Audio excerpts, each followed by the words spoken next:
Greetings, everybody. This is Brother Ravana Noon, back once again. You may be wondering why I'm making another video when I have a actual live lecture on Sunday. Well, the reason why is because I'm irritated and annoyed. Why am I irritated or annoyed, you may ask?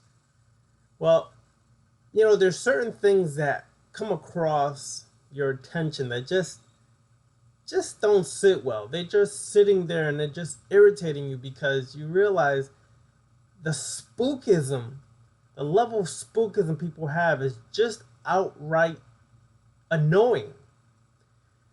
When you see a meme that says, pray to your ancestors, what the hell is that? Let me explain something. For all those out there who know, who work with spirits on a regular, who have an ancestral altar, who do necromancy, who do voodoo, who do palo or anything like that where you communicate with your ancestors on a regular. Doesn't just have to be those systems. It could be anything. But if you work with your ancestors on a regular, one thing you realize that you don't do is pray to your ancestors. Your ancestors are not some spooky gods or goddesses. Your ancestors were real flesh and blood beings that walked this planet, that talked, that ate, that took a shit while in the physical existence. Just because they translated out of the physical, you guys want to go Spookville as if there's some god, some almighty force, some god, some deity, some all-binding, strong, and omnipresent, omnipotent type of entity. That's not the case. Your ancestors were flesh and blood beings who translated into the afterlife, meaning they shed the physical, and what they have become is mostly energy, retaining their consciousness, but they're an energy being or energy entity. And you communicate and speak with your ancestors as if they were alive. Meaning, the way you spoke to your granny before she passed, or in Spanish as we say, abuela, the way you spoke to your abuelita or your granny when she was alive is how you would speak to her in the afterlife.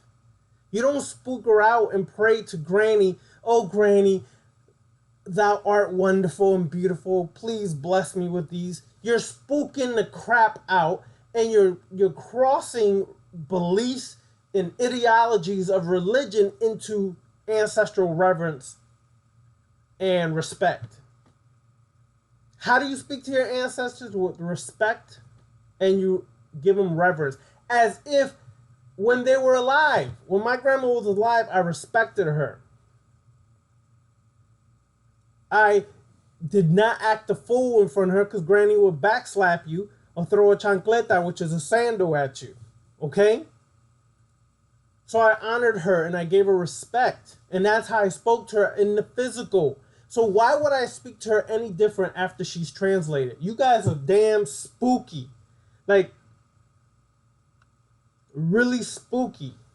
Okay? And it's nauseating because you're trying to make your ancestors into gods and goddesses now. That's not what we did in our African traditions. Some of you all who are still stuck under colorism may ask, well, what's this Puerto Rican dude tell me about this? I grew up in the African culture. Do you not realize how prevalent the African culture is in Puerto Rico?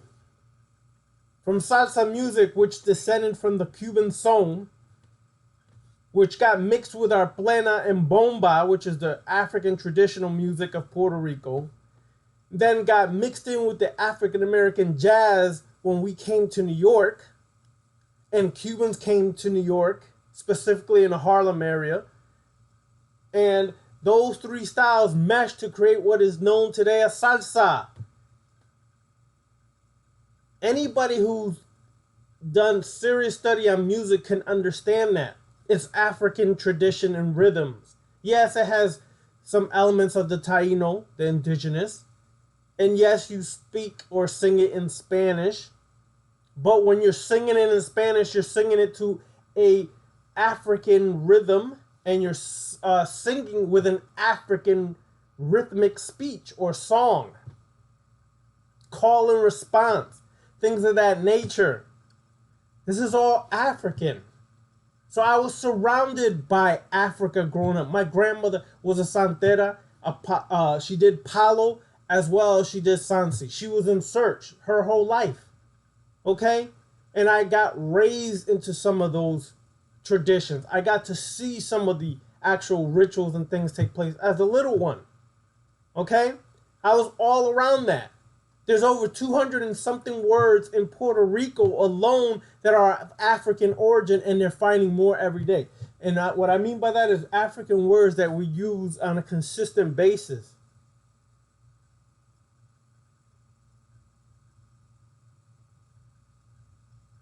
So you have to understand, I'm not speaking as somebody who doesn't know what they're talking about. I'm not even talking about the path I walked. I'm just talking about my upbringing, my culture, and the things I see and the things I saw. We had an ancestral altar. My grandma always had one set up. Okay, in Spanish, some people call it a bovida. A boveda. You see this in a lot of Puerto Rican, Dominican, Cuban households, Haitian households. I knew quite a few Haitians. They had the bovida. Of course, they didn't call it bovida. I forgot what they called it in their Creole, but they had these things.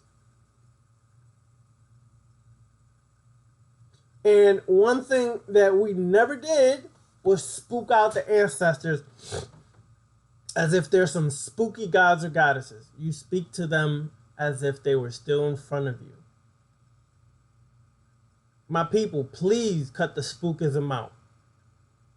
You're trying to be so African-centered and so African-cultured and so African-conscious that you don't really understand that when you're trying to go above and beyond what you understand, you start putting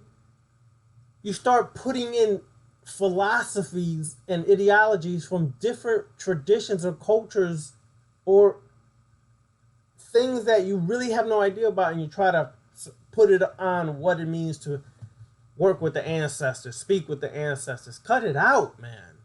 You guys are just annoying and irritating. Pray to the ancestors. This is just like Ancestor 101. This is Ancestor Class 101. First thing you should do when you have or want to communicate with your ancestors is set up an ancestral altar. Basics. Have an ancestral altar, a table. Okay? On this table, you can have a white cloth. You can have the 4 elements represented: water, fire, air, and earth. So you can have graveyard dirt there to represent the element of earth. The element of fire is your candles. Okay? The element of air can sometimes be represented by the element of the incense and the smoke rising. That sometimes represents air. The element of water, you should have a bowl of water. You should have cups of water. You should have some form of water on your altar. It's not just that it represents water, but water is also a medium that is used for communication with the ancestors. It's like a gateway that ancestors use to speak with individuals. In the certain traditions of Haitian voodoo, the met agui, or which is similar to agua, is just said differently in Creole. I might be mispronouncing, but it's spelled A-G-W-E, I believe. Spirits dwell in the waters.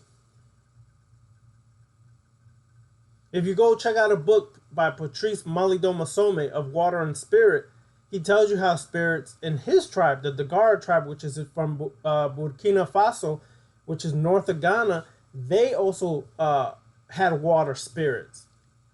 So the water element represents that connection to your ancestral realm, the spirit realm.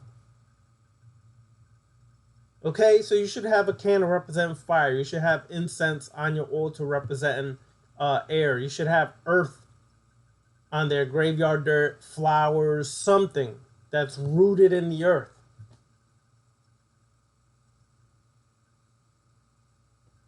Okay?